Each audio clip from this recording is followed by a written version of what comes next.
Hi, I am Saika. Welcome to my channel. अगर आप इस चैनल पर न्यू हैं तो चैनल को सब्सक्राइब कर दें, वीडियो अच्छा लगता है तो लाइक कर दें और ज़्यादा से ज़्यादा शेयर करें ताकि हमारे चैनल को सपोर्ट मिले। आप लोग के सपोर्ट के कारण हम लोग बहुत ही हमारा चैनल ग्रोथ कर रहा है, इसके लिए बहुत बहुत थैंक यू। तो now let's we start the class.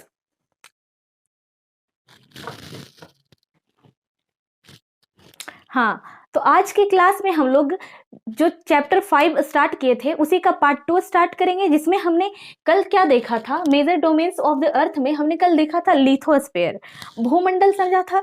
भूमंडल में भी हमने क्या समझा था, कॉन्टिनेंट को समझा था। हमने कॉन्टिनेंट में देखा था कि हमारे जो अर्थ है उस पर मेनली जो है वो 7 कॉन्टिनेंट है, वो हमने देख लिया था। हमने देखा था कि एशिया है, यूरोप है, ऑस्ट्रेलिया है, नॉर्थ अमेरिका है, साउथ अमेरिका है, अफ्रीका है और साथ ही साथ जो है आपका अंटार्कटिका है। इन सब के बारे में थोड़ा ओवरव्यू हमने लिया था, ऊपर से चीजें हमने देख लिया था, कुछ कुछ पॉइंट्स।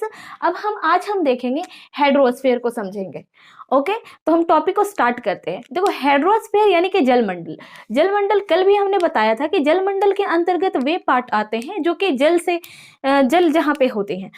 जलमंडल में महासागरीय सतह आ गया, साथ ही जो है आपका हो गया नदियां हो गई, झीलें हो गए, तालाब हो गए, ये सारे जो चीज हैं वो जलमंडल के अंतर्गत आ जाता है। अब जलमंडल में जो है आपका जल का वो सारे रूप आ जाते हैं, जैसे कि बर्फ के रूप में अगर है जल, या तो फिर वाटर फॉर्म में ही अगर है जल, या तो फिर वाष्पीकरण होकर के वायुमंडल में जो है जल पहुंच गया है, वे सारे जो है जलमंडल के अंतर्गत ही हम पढ़ेंगे।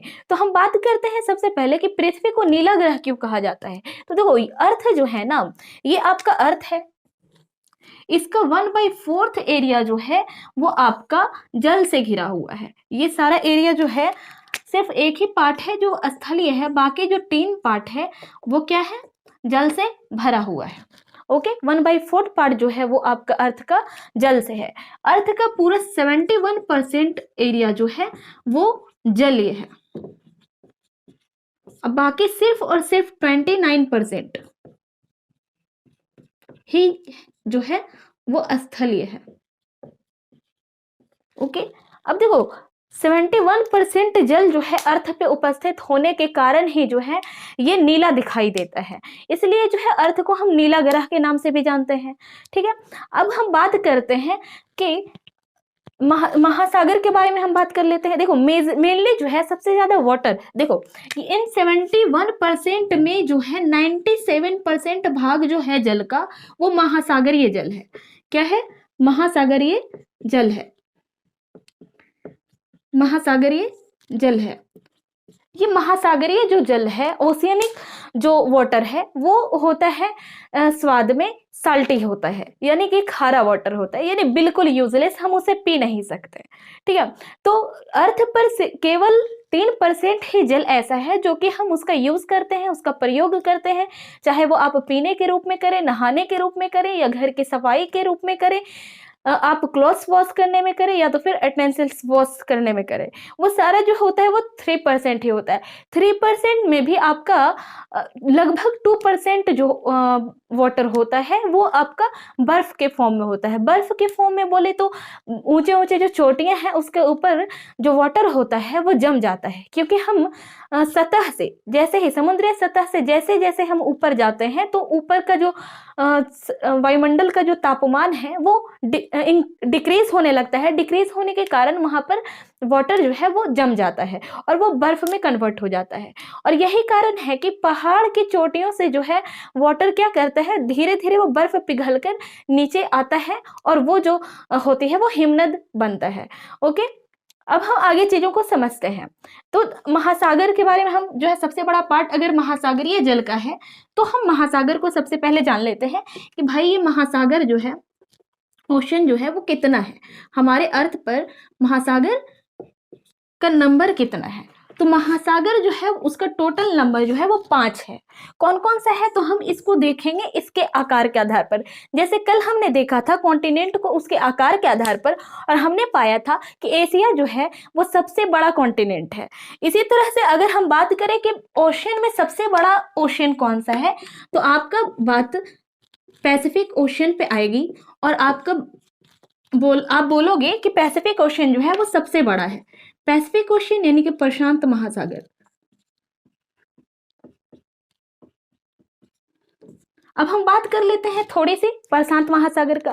देखो प्रशांत महासागर जो है अर्थ पर जितना जो भाग है इसका जो है 1/3, पूरा अर्थ का जो है 1/3 जो है वो पैसिफिक ओशियन से घिरा हुआ है। ठीक है, वाटर में भी पूरे अर्थ का 1/3 भाग जो है वो पैसिफिक ओशियन से 2/3 भाग जो है वो पैसिफिक ओशियन से घिरा हुआ है। ओके, नहीं 1 ठीक था। 1/3 भाग जो है वो प्रशांत महासागर से घिरा हुआ है।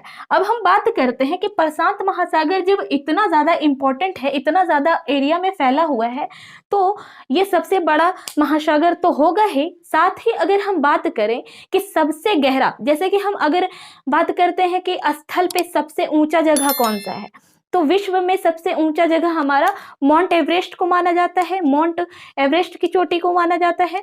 और अगर हम बात करें जो कि हिमालय रेंज में आता है, और अगर हम सबसे गहरा भाग को, है ना, डीपेस्ट एरिया का अगर हम बात करें तो वो कौन सा है, सबसे गहरा भाग कौन सा है हमारे अर्थ पे, तो वो पार्ट जो है वो पैसिफिक ओशियन में ही आता है, जिसको हम लोग मेरियाना गर्त कहते हैं।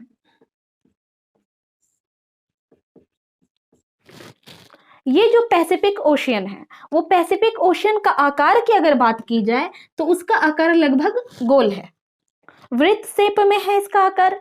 और वृत्त शेप में होने के साथ साथ जो है ये कौन कौन सा कॉन्टिनेंट को कवर करता है, तो ये जो है आपका north America, south America, Asia और ऑस्ट्रेलिया, जिसको ओशियानिया कहते थे, ये चार जो है इससे घिरे हुए हैं। ठीक है, अब हम बात करते हैं नेक्स्ट जो है दूसरा सबसे बड़ा, अगर ओशियन का बात किया जाए तो वो आपका हो जाता है अटलांटिक ओशियन। अटलांटिक ओशियन जो है ये जो है प्रशांत महासागर के बाद दूसरा सबसे बड़ा महासागर हो जाता है। इसका अगर हम आकार का बात करें तो ये जो है लगभग एस शेप में होता है, एग्जैक्ट एस शेप में नहीं होता बल्कि लगभग एस के शेप में होता है। ओके, अब हम अटलांटिक ओशियन के बारे में जान लेते हैं कि ये कौन कौन सा जो है कॉन्टिनेंट को कवर करता है। तो ये भी नॉर्थ अमेरिका के ईस्ट में होता है। देखो ये भी नॉर्थ अमेरिका को कवर करता है, लेकिन पैसिफिक ओशियन नॉर्थ अमेरिका के वेस्ट में है और साउथ अमेरिका के भी वेस्ट में है, लेकिन अटलांटिक ओशियन जो है वो नॉर्थ अमेरिका के ईस्ट में है और साथ ही साउथ अमेरिका के भी ईस्ट में है। ओके, और तो और ये जो है अटलांटिक ओशियन, इसके अगर हम बात करें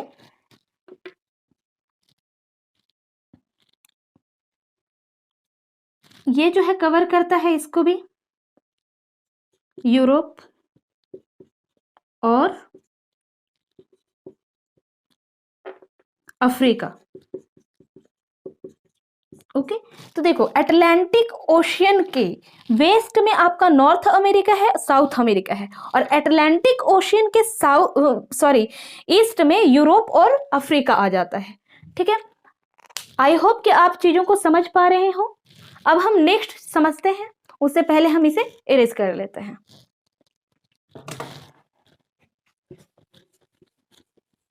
थर्ड लार्जेस्ट ओशियन की अगर बात करें तो थर्ड लार्जेस्ट ओशियन आपका हो जाता है इंडियन ओशियन, हिंद महासागर।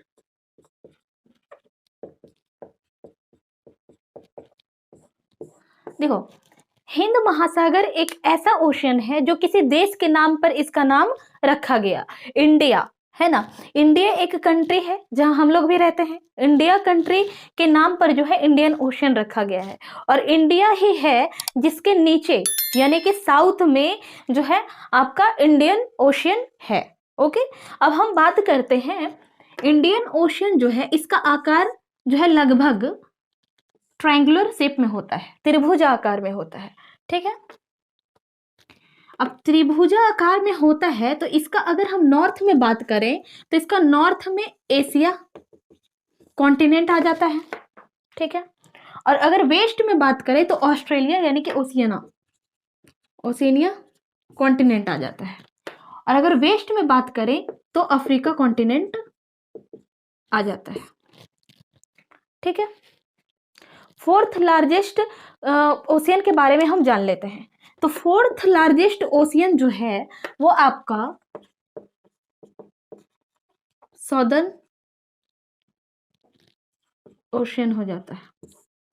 दक्षिणी महासागर, इसको कहते हैं दक्षिणी महासागर। दक्षिणी महासागर नाम से ही ये स्पष्ट होता है कि ये अर्थ के दक्षिण साइड में होता है।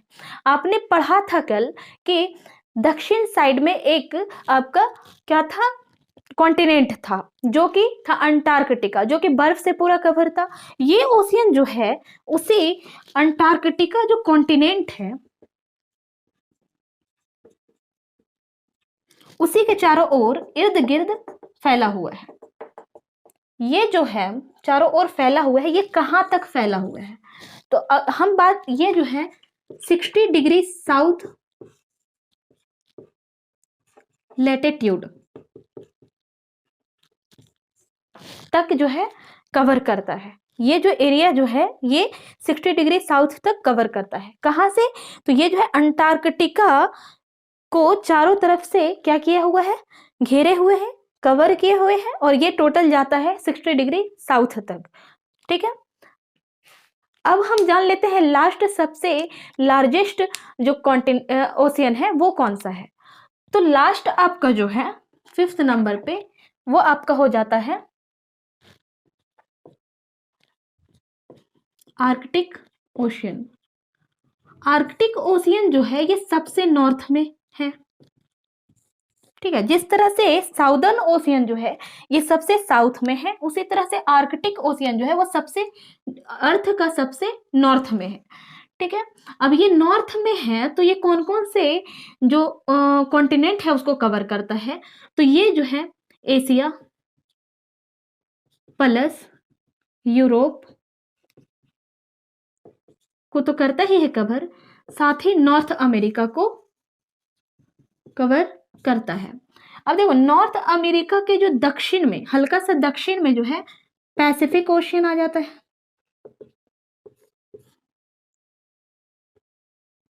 ठीक है, इसका थोड़ा सा नॉर्थ अमेरिका के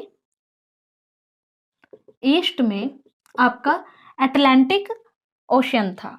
ओके, अटलांटिक ओशियन था तो अटलांटिक ओशियन को जो है आर्कटिक ओशियन से एक स्ट्रेट जो है वो अलग करती है, जिसको हम एक सागर अलग करती है, बेरिंग स्ट्रेट इसको कहते हैं। बेरिंग स्ट्रेट इन दोनों को अलग करती है। ये हो गया आपका ओशियन। आपके कितने ओशियन आपने देखा कि 5 ओशियन है।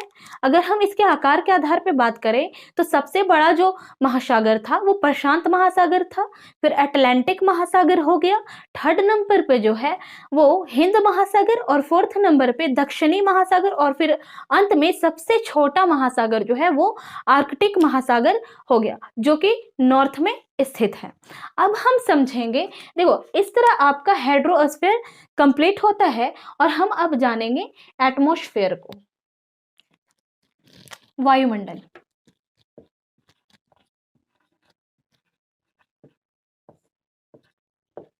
एटमॉस्फेयर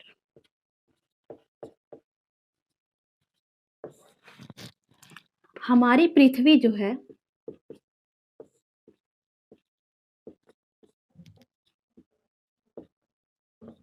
चारों तरफ से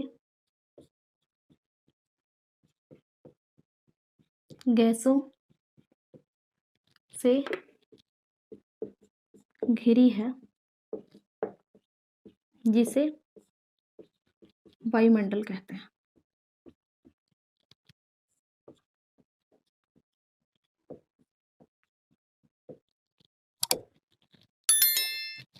देखो हमारा अर्थ जो है ना वो चारों तरफ से जो है गैसों से घिरी हुई है। जिसको क्या कहते हैं, वायुमंडल कहते हैं।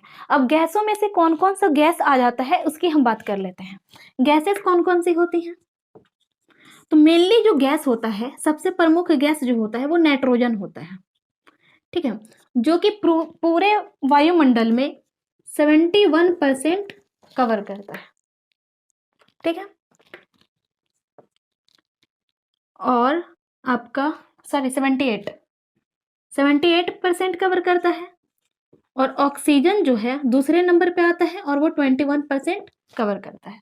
बाकी अदर गैस जो होती हैं, अदर गैसेस 1%। अब अदर में कौन सा आ जाता है? तो अदर में सबसे प्रमुख तो कार्बन डाइऑक्साइड है, फिर आर्गन हो गया। इस तरह से अदर गैसेस होती हैं, जो कि सिर्फ 1% होता है। सब पूरे वायुमंडल में, एटमॉस्फेयर में सबसे ज्यादा जो है नाइट्रोजन का मात्रा है, जो कि 78% है, और ऑक्सीजन 21% है। बाकी अदर गैसेस जो है वो ओनली 1% है। जो ऑक्सीजन जो है, आप लोग सभी को पता होगा कि मनुष्य के साथ अदर जो जीव है वो भी ऑक्सीजन को क्या करते हैं, सांस के रूप में लेते हैं, अवशोषित करते हैं, ठीक है। अब हम बात कर लेते हैं कि इन सब का होना एक बैलेंस वे में हो, बैलेंस फॉर्म में हो, तभी ठीक होता है। इसकी मात्रा घटने या बढ़ने से हमारा जो वातावरण है, एनवायरनमेंट है, उसमें नुकसान हो जाता है, उसमें क्या हो जाता है, क्षति उसको पहुंचती है, ठीक है। जिससे क्या होता है, वायुमंडलीय आपदाएं, क्राइसिस उत्पन्न होती हैं, जैसे कि ग्लोबल वार्मिंग, ग्लोबल कूलिंग, ये सब चीजें जो है हम लोग को देखने को मिलता है, ठीक है। अब हम चीजें आगे समझते हैं। देखो, वायुमंडल जो है ना, पृथ्वी की सतह से लगभग 16,000 किलोमीटर की ऊंचाई तक फैली हुई है।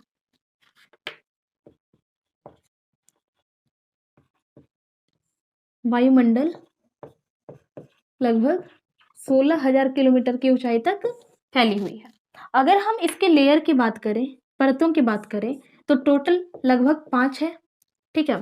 पहला, अगर सबसे जो पृथ्वी से सबसे पहले नंबर पे आता है उसको क्षोभ मंडल कहते हैं, क्षोभ मंडल यानी ट्रोपोस्फेयर। दूसरा, समताप मंडल,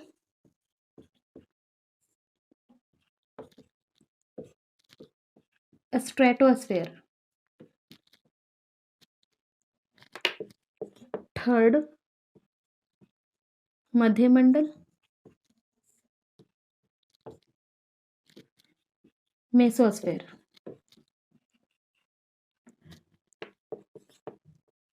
फोर्थ, आयन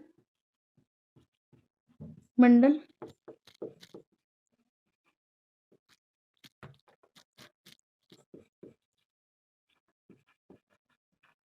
थर्मोस्फेयर। और लास्ट जो है वो हो जाता है आपका बहिर्मंडल, एक्सोस्फेयर। आपका चैप्टर यहीं तक था। इसका डिटेल अभी हम नहीं जानेंगे, इसे जो है डिटेल में 7th क्लास के एनसीईआरटी के ज्योग्राफी में बताया गया है और हम इसे डिटेल में वहीं पढ़ेंगे। Thank you, thanks for watching me.